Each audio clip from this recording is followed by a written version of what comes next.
하나님 말씀 함께 보겠습니다. 누가복음 1장 26에서 38절까지의 말씀입니다. 누가복음 1장 26에서 38절까지 말씀, 신약성경 86페이지에 있습니다. 한 절씩 교독하겠습니다. 여섯째 달에 천사 가브리엘이 하나님의 보내심을 받아 갈릴리 나사렛이란 동네에 가서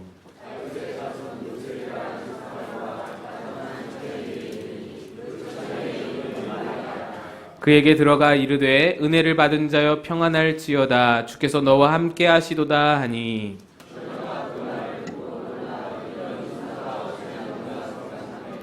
천사가 이르되 마리아여 무서워하지 말라 내가 하나님께 은혜를 입었느니라.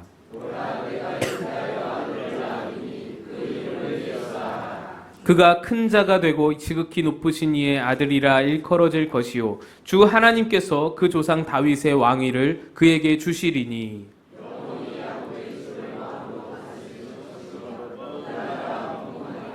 마리아가 천사에게 말하되 나는 남자를 알지 못하니 어찌 이 일이 있으리이까.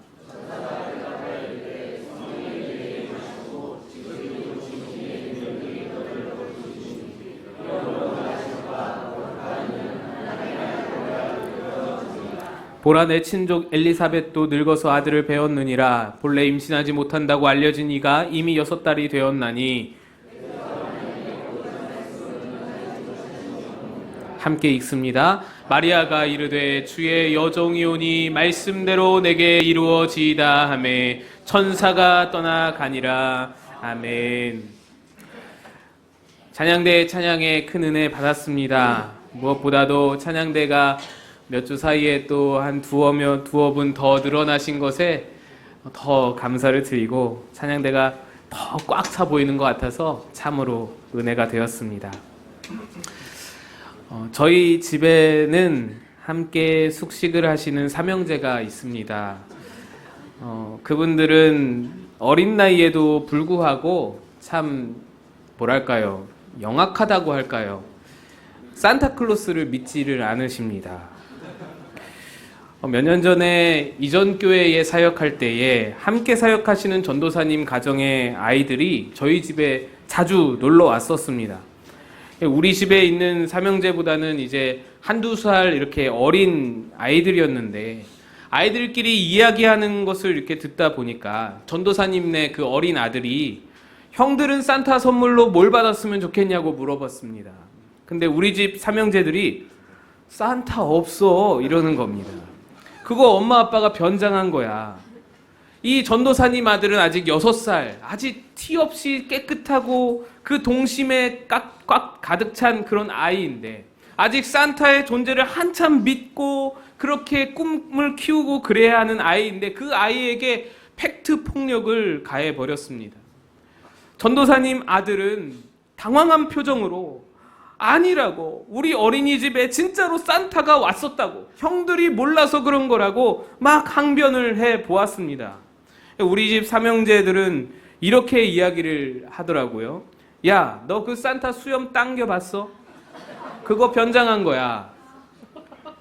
그 전도사님 아들의 동심을 무참하게 짓밟아 버리는 것을 제가 보게 되었습니다. 이 첫째 아들은 굉장히 혼란스러워하는 것을 보았고, 왜냐하면 이 형들은 자기가 믿고 따르는 동네 아주 큰 형님들이거든요. 이 형님들 말이라면 그냥 뭐든지 다 순종하고 그런 아이였어요. 이 형님이 이 장난감이 좋다 그러면 이 장난감 사고, 이 형님이 이제 그거 유행 지났다 이거 사라 하면 이거 사고 그러던 친구였는데 이 형님들이 갑자기 산타가 없다고 하니까 혼란스러운 거예요. 그리고 그 여동생 한 명이 있었는데 그 여동생은 갑자기 훌쩍거리면서 엄마가 보고 싶다고 그러면서 울고불고 했던 기억이 납니다. 제가 산타가 없다고 따로 말을 해준 적도 없어요. 제가 뭐 가르쳐 준 적도 없습니다. 근데 그 친구들이 어떻게 산타가 없는 걸 벌써 그렇게 알게 되었는가? 이 이야기가 벌써 한 2, 3년 전이거든요. 근데 제가 그 일을 생각하면서 기억이 났던 것이 뭐냐면 큰아들에게 이런 이야기를 한 적이 있습니다. 아빠 말 안 들으면 산타 할아버지가 선물 안 주실 거야. 이렇게 이야기를 하니까 아들이 되물어요. 말은 아빠 말을 듣는데 왜 선물은 산타가 주십니까? 제가 약간 당황을 해서 아빠가 산타 할아버지랑 친해. 그 전화번호도 있고 그래서 아빠 말 한마디면 다 선물 주시고 그런 거야. 이제 그렇게 얼버무렸죠. 아마도 그때 이제 제 발연기가 허술해서 의심을 산 게 아닌가 싶기도 합니다. 사실 제가 아이를 속이려고 했던 말이긴 하지만 저와 여러분이 항상 들었던 말이기에 저도 별 생각 없이 말했던 것입니다. 엄마 말 잘 들으면, 아빠 말 잘 들으면 산타 할아버지가 선물 주신다. 저는 그냥 그대로 전한 것뿐인데 요즘 애들은 영악하고 참 이상해서 빨라서 그렇게 해석을 했던 것 같습니다. 저 또한 매해 크리스마스 때마다 그 말씀을 들었습니다. 말 안 들으면 선물이 안 주신다. 산타 할아버지가 선물을 안 주신다. 심지어 저희 어머니는 제가 다 커서도 그런 말씀 늘 하셨습니다. 여러분도 한 번씩 들어보았을 텐데 엄마 말 잘 들으면 자다가도 떡이 생긴다. 이 말이 무슨 의미인가요? 어머니께서 하시는 말씀 잔소리 같고 귀찮고 해도 나에게 나쁜 의도를 가지고 하는 것 아니니 좋은 의도를 가지고 잘 되라고 하시는 말씀이니 잘 듣고 순종하면 너의 신상에 이롭다 하는 말씀이죠. 부모가 되어보니 그 말을 실감하게 됩니다. 또 아직은 잘 모르겠지만 더 나이가 많이 들어서 만약에 부모님이 제 곁에 안 계실 때가 오는 날이 오면 그렇게 귀찮던 어머니의 잔소리가 그리워질 때가 온다고 어른들은 말씀도 하십니다. 살아보니 어른들 말씀이 틀린 게 별로 없습니다. 지금은 이해가 안 되고 지금은 귀찮지만 지나놓고 보면 그 말이 맞다라는 것을 깨닫게 되는 것 같습니다. 그리고 우리 하나님의 말씀도 이와 마찬가지라는 것을 깨닫게 됩니다. 보면은 가브리엘 천사가 마리아에게 예수의 잉태를 알리는 장면입니다. 마리아는 요셉이라는 청년과 약혼을 한 처녀였습니다. 오늘 천사가 마리아에게 이제 하나님의 아들을 잉태할 것을 알릴 때에 마리아가 이렇게 이야기합니다. 34절 마리아가 천사에게 말하되 나는 남자를 알지 못하니 어찌 이 일이 있으리이까. 마리아는 아이를 잉태할 만한 어떤 일도 없었다라고 이야기하는 겁니다. 남자를 안다라는 단어는 성적인 관계까지도 포함하는 그런 의미를 담고 있습니다. 마리아가 나는 남자와 잔 적이 없는데 어떻게 이런 일이 있습니까? 이 마리아의 질문은 단지 어떻게 아이가 어떤 방법으로 어떤 과학적인 기술로 잉태가 되었느냐 이 경위를 묻는 질문이 아닙니다. 아니 어떻게 나에게 이런 일이 생깁니까? 이 비천한 나에게 어떻게 이런 일이 생깁니까? 아니 천사님 왜 나한테 이런 일을 주시나요? 내게 왜 이런 일이 일어나나요? 나한테 왜 이러십니까? 이런 질문을 하는 것입니다. 그런데 천사는 성령으로 잉태되었고 그 아들은 거룩한 하나님의 아들이라고 하나님의 말씀은 능치 못함이 없다고 이야기를 합니다. 한마디로 하나님의 말씀이 놀라운 기적을 일으키셨다 하는 것이죠. 여러분 그런데 처녀에게 아이가 생긴다라는 것은 그냥 놀라운 기적이다 이러고 끝날 일이 아니잖아요. 이거 참 기적이다 놀라운 일이다 하고는 그냥 나몰라라 할 일이 아니잖아요. 당시에 처녀가 임신하면 조건 없이 돌로 쳐서 죽게 되었습니다. 배가 불러오는 것이 발각이 되면 가차없이 돌이 날아드는 것입니다. 옛날 이야기까지 갈 것도 없죠. 오늘날에도 비슷한 환경입니다.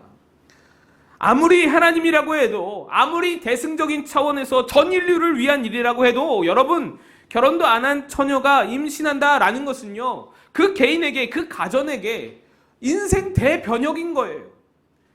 어마어마한 일이잖아요. 이 얼마나 중차대한 일입니까? 삶이 송두리째 변화되는 것인데 여러분 여성분들 한번 자기에게 대입해서 생각해 보세요. 남성분들 우리 내 딸, 내 여동생, 내 누이에게 이런 일이 닥친다고 생각해 보세요. 가당키나 하겠습니까? 하나님이고 천사고 뭐고 말이 되는 일이 아니지 않습니까? 안 될 일이잖아요. 실제로 천사는 이 마리아의 약혼남인 요셉에게도 나타나십니다. 그리고 이 사실을 알립니다. 요셉이 정말 이 속이 좁고 좀 찌질한 그런 남성이었다면 이 배심감과 복수심에 불타서 당장의 마리아를 종교 지도자에게 고발하고 마리아를 죽게 했을지도 모릅니다. 그런데 요셉은 그렇게 하지 않고 조용히 몰래 관계를 정리하고자 했어요. 마리아를 사랑하니까, 마리아를 살려야 하니까. 그래서 슬프지만, 참 억울하지만, 어떻게 마리아가 그럴 수 있나 싶지만, 여러 가지 배신감과 배반감이 그의 마음 안에 가득하게 그렇게 괴롭히고 있지만, 그냥 조용히 관계만 정리하려고 했어요. 여러분, 이런 상황이에요. 마리아에게 이루어진 일이 마리아 개인의 입장에서 볼 때 약혼남도 잃어버리게 생겼어요. 아니, 아예 다시는 어느 누구와도 결혼을 하지 못할 처지입니다. 과부로 평생 미혼모로 살아야 될지도 몰라요. 그거는 살았을 때의 이야기고, 그마저도 살았을 때의 이야기고, 당장 내일 돌에 맞아 죽어도 이상하지 않은 그런 사회 그 상황이었습니다. 이토록 위험하고 인생이 완전히 변화되는 그런 일이었다라는 겁니다. 그런데 여러분, 이 일에 대한 마리아의 마지막 대답을 보기를 원합니다. 우리 38절 말씀 한번 보시죠. 38절 말씀 함께 읽겠습니다. 시작. 마리아가 이르되 주의 여종이오니 말씀대로 내게 이루어지이다 하매 천사가 떠나가니라. 마리아는 겸손하게 순종합니다. 자신의 정체성을 알았어요. 나는 하나님의 여종입니다. 말씀대로 내게 이루어지이다. 담담하게 그것을 받아들이는 것입니다. 그리고 그렇게 우리를 구원하실 예수가 탄생하게 되시는 것입니다. 이 작고 하찮은 여인 하나가 불순종하고 거절하였다면 하나님의 수천 년 이어져 오던 인류 구원의 계획이 일순간에 무너질 수도 있었던 상황이었어요. 요셉이 마리아와 관계를 정리하고자 할 때 요셉에게 천사가 다시 말합니다. 두려워하지 말아라. 성령으로 잉태되어 온 것이니 두려워하지 말고 장차 인류의 메시아가 되실 뿐이다. 그랬더니 요셉도 얼른 순종하고 마리아와 예정대로 혼인을 하게 됩니다. 이 요셉의 순종이 없었다면 마리아는 결혼하지 않고 임신했기에 아기와 함께 돌에 맞아 죽을 그런 운명이었고, 아니면 과부나 미혼모로 살아갈 수밖에 없었습니다. 하나님의 위대한 역사가 수포로 돌아갈 것을 요셉의 순종 하나가, 이 마리아의 순종 하나가 막아낸 거예요. 여러분, 하나님은 자신의 위대한 일을 계획하시면서 그 일을 이루시고자 할 때에 우리를 사용하십니다. 우리를 들어서 사용하시면서 요구하시는 것이 한 가지 있는데, 그것이 바로 순종입니다. 이 성경에 여러분 얼마나 많은 하나님의 위대한 일들이 기록되어 있나요? 수없이 많은 하나님의 기적과 이사들이 적혀져 있습니다. 우리가 생각할 때 놀라운 일들, 어떻게 이런 일이 있겠나 싶은 그런 놀라운 기적과 이사들이 이 성경에 수없이 많이 담겨져 있는데, 그 기적과 이사들이 시작되는 지점에는 항상 인간의 순종이 있었습니다. 노아의 홍수가 일어나서 하나님이 이 땅을 심판하시고 또 한편으로는 인류를 구원하실 때에 120년 동안 마른 땅, 그 높은 산 위에 방주를 지어야 하는 노아의 그 우직한 순종이 있었기 때문에 하나님의 놀라우신 역사가 있을 수 있었던 것입니다. 광야에 수많은 사람들이 예수님의 말씀을 듣다가 다 굶주렸는데, 그들로 모두 배부르게 먹게 하시고 12광주리가 남게 하는 일이 일어날 그때에 자기의 작은 오병이어 작은 도시락을 내어드렸던 한 소년의 그 아름다운 순종이, 희생이 있었기 때문에 그와 같은 놀라운 기적이 일어났던 것입니다. 하나님의 위대한 역사가 이루어질 때 하나님의 능력이 모든 것을 다 이루십니다. 하나님의 능력이 사실상 모든 것을 다 행하세요. 그런데 예수 그리스도를 통한 구원의 계획도 하나님이 계획하시고 하나님이 다 실행하십니다. 그런데 그것을 실행하기 직전의 마지막 관문에서 바로 인간의 순종을 요구하신다라는 것입니다. 하나님의 전지전능함이 99%, 99.999%를 다 준비하고 있지만 1%, 단 0.0001% 인간의 순종이 없다면 하나님의 위대하신 역사는 이루어질 수가 없는 겁니다. 여러분, 순종이 이렇게 놀라운 역사를 이룹니다. 순종이 이토록 중요하고 순종이 이토록 위대합니다. 그런데 왜 사람들은 순종하지 않으려 할까? 순종이 이토록 중요한데 왜 우리는 순종하기가 그렇게 힘든 것일까? 순종이 어려운 것은 하나님의 계획을 우리가 다 알지 못하기 때문입니다. 하나님의 계획이 어떻게 펼쳐질지 모르는 그 불확실성 때문에 우리는 순종하기가 어렵습니다. 출애굽한 이스라엘 백성들이 홍해 앞에 서 있을 때에 앞에는 홍해, 뒤에는 애국 군대가 쫓아옵니다. 이스라엘 백성들이 불평하죠. 우리를 죽이려고 여기 끌고 나왔느냐? 왜 불평합니까? 왜 순종하지 못합니까? 하나님이 바다를 갈라서 그 마른 땅으로 이스라엘 백성들을 지나게 하시리라고는 상상도 하지 못했기 때문에 하나님의 계획을 어찌 우리가 다 알 수 있겠어요?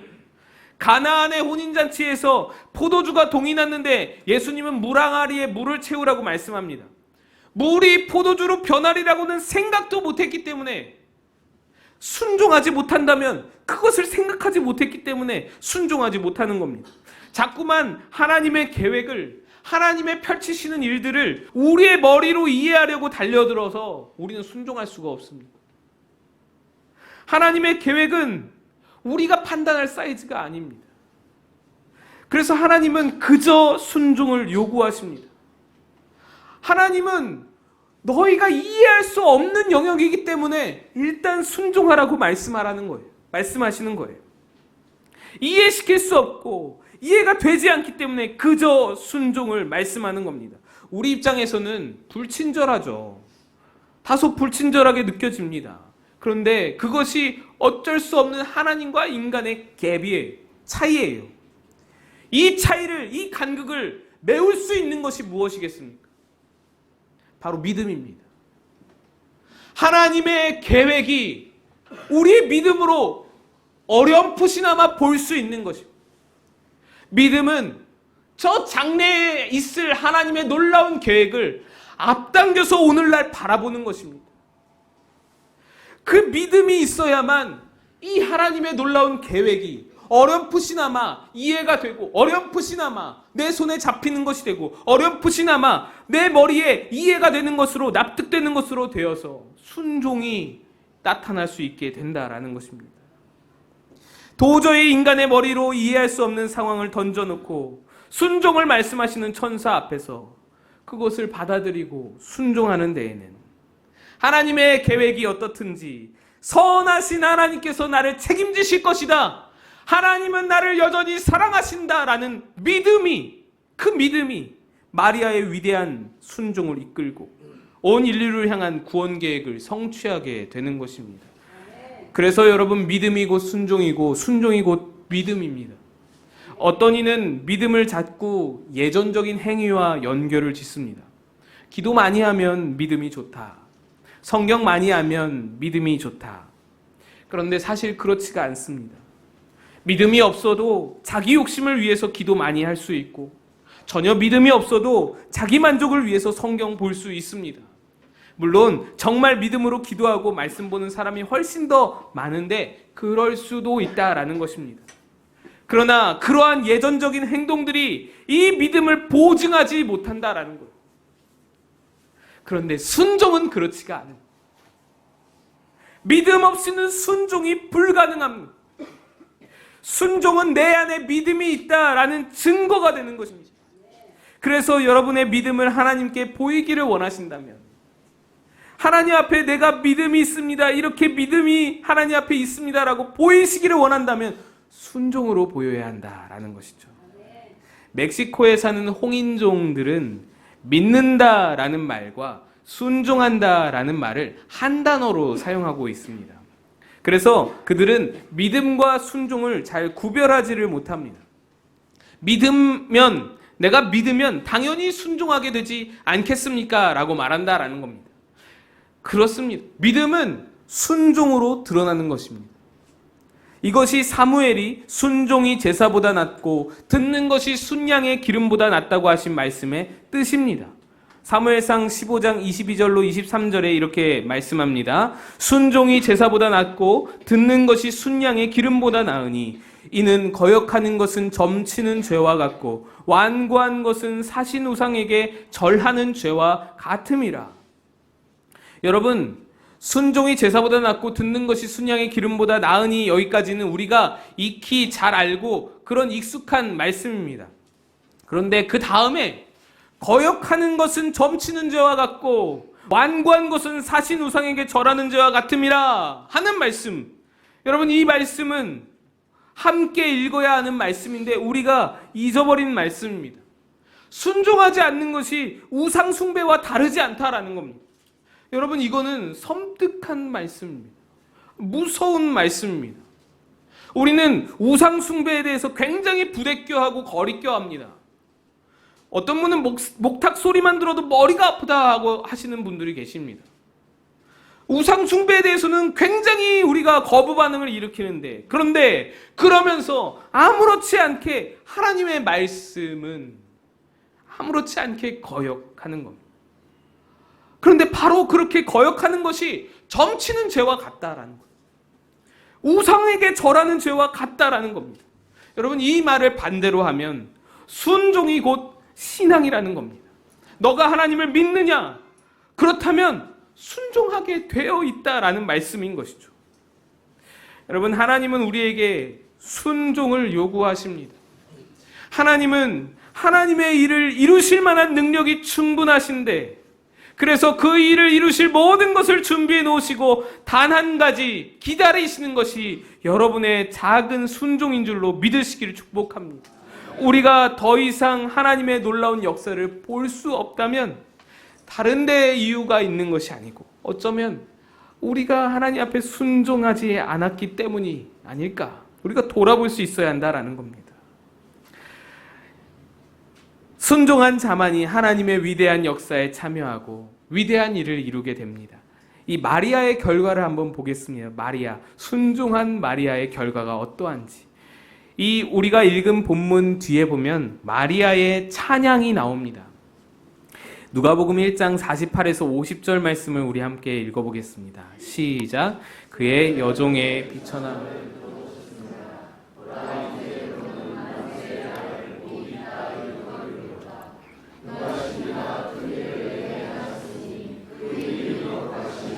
긍휼하심이 두려워하는 자에게 대대로 이르리로다. 아멘. 비천한 자에게 만세의 복이 있는 자가 되는 그 복을 주신다라는 것입니다. 마리아는 비천한 자였습니다. 주의 여종이 오니 말씀대로 내게 이루어지리다. 그의 정체성은 그랬습니다. 비천한 자였어요.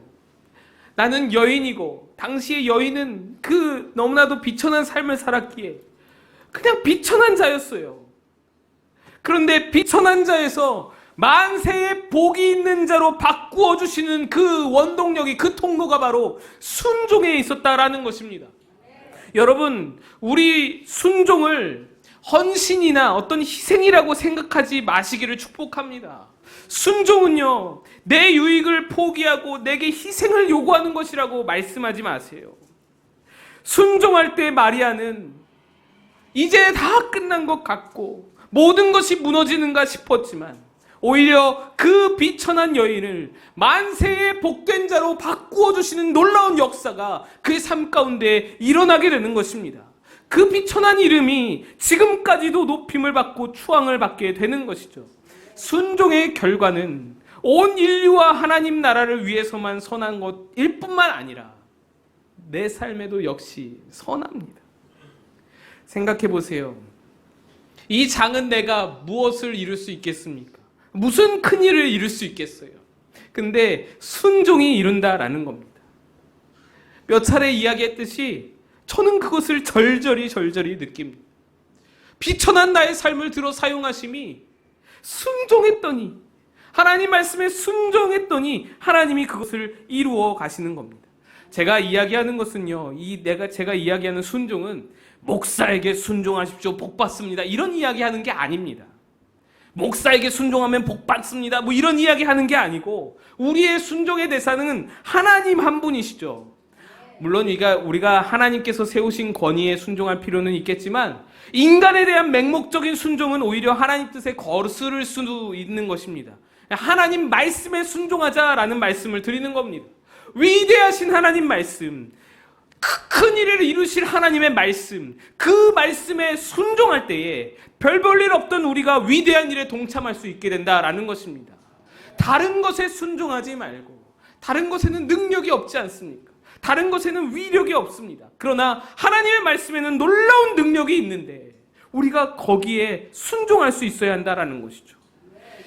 2019년이 한 달도 채 남지 않았습니다. 우리가 한 해 동안 행한 모든 것 중에서 혹시 조금이라도 하나님께 칭찬받을 것이 있다면 그 사역, 그 행한 일들 이면에는 여러분 한 사람 한 사람의 작은 순종이 있었습니다. 그 순종 덕분에 우리가 하나님 앞에서 이 일들을, 하나님께 조금이나마 칭찬받을 수 있는 이러한 일들을 이루어 올 수 있었던 것입니다. 그리고 이제 2020년도에도 하나님께서 여러분에게 그 작은 순종을 또다시 요구하실 겁니다. 한 작은 여인 마리아의 순종으로 인해서 지금 이 연말이, 이 대강절이 얼마나 의미가 있어졌습니까? 얼마나 뜻깊은 날들이 되었습니까? 우리에게 찾아오신 예수님이 얼마나 위대한 일을 이루어 주셨습니까? 그 순종 하나로. 2020년도 저와 여러분 그 작은 순종으로 하나님 나라에, 우리 마고 꿈꾸는 교회 공동체에, 여러분 개인 각자의 삶의 가정에 큰 의미들과 하나님의 놀라운 역사들이 채워질 줄로 믿습니다. 이 작은 내가 순종을 통해 하나님의 역사를 이루게 된다, 이 믿음 가지고 나아가시는 여러분 되시기를 축복합니다. 함께 기도하겠습니다.